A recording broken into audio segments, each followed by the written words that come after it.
Hello guys, welcome back to my YouTube channel. तो आज हम बात करेंगे विजय माल्या के बारे में, जो कि किंगफिशर के मालिक रह चुके हैं और एक फ्रॉडी भी हैं और जिनको हम चोर भी कह सकते हैं। अभी आपने एक दो दिन पहले एक पॉडकास्ट देखा होगा राज जी का और विद विजय माल्या, और ये बहुत ही बड़ी अचीवमेंट भी रही है राज जी के लिए, क्योंकि विजय माल्या जैसी महान हस्ती जो कि उनके साथ बैठकर उन्होंने पॉडकास्ट किया।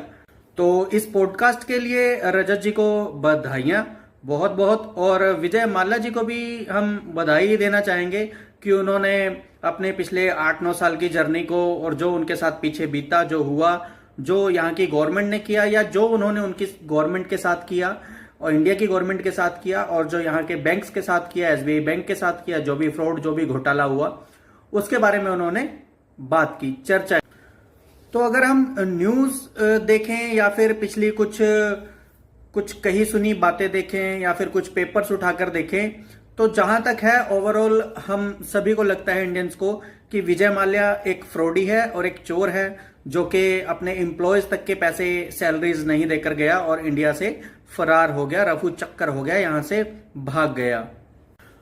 और हम सबकी नजरों में भी ऐसा ही उनके लिए एक चेहरा बना हुआ है कि वो एक फ्रॉडी हैं, और हम सब लोग जानते हैं उन्होंने क्या क्या किया, कैसे कैसे किया। बहुत सारी डिटेल्स हैं उनके बारे में, बहुत सारे पेपर्स में लिखा हुआ उनके बारे में कि उन्होंने शुरू से लेके अब तक क्या किया था, क्या नहीं किया था, क्या घोटाला किया, कैसे उन्होंने बैंक से बार बार लोन लिए बिना किसी कोलेटरल के, बिना किसी चीज को रखे हुए। उनको इतना बड़ा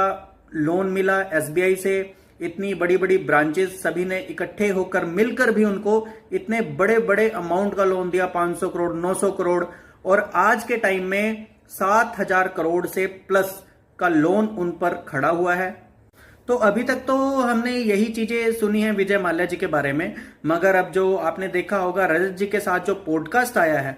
विजय माल्या का, ये बहुत ही बड़ी चीज है। और इस पॉडकास्ट में बहुत सारी चीजें रजत जी ने भी क्लियर की हैं विजय माल्या जी के साथ, और विजय माल्या जी ने भी बहुत ही खूबसूरती के साथ, बहुत ही अच्छे अंदाज में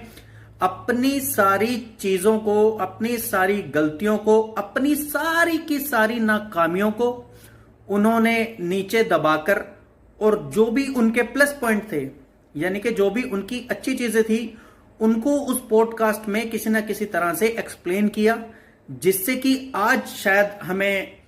पूरे इंडिया में कुछ लोगों को लग रहा है कि शायद माल्या जी ठीक थे, कहीं ना कहीं गवर्नमेंट या बैंक्स उनके साथ वो रिस्पॉन्स नहीं दे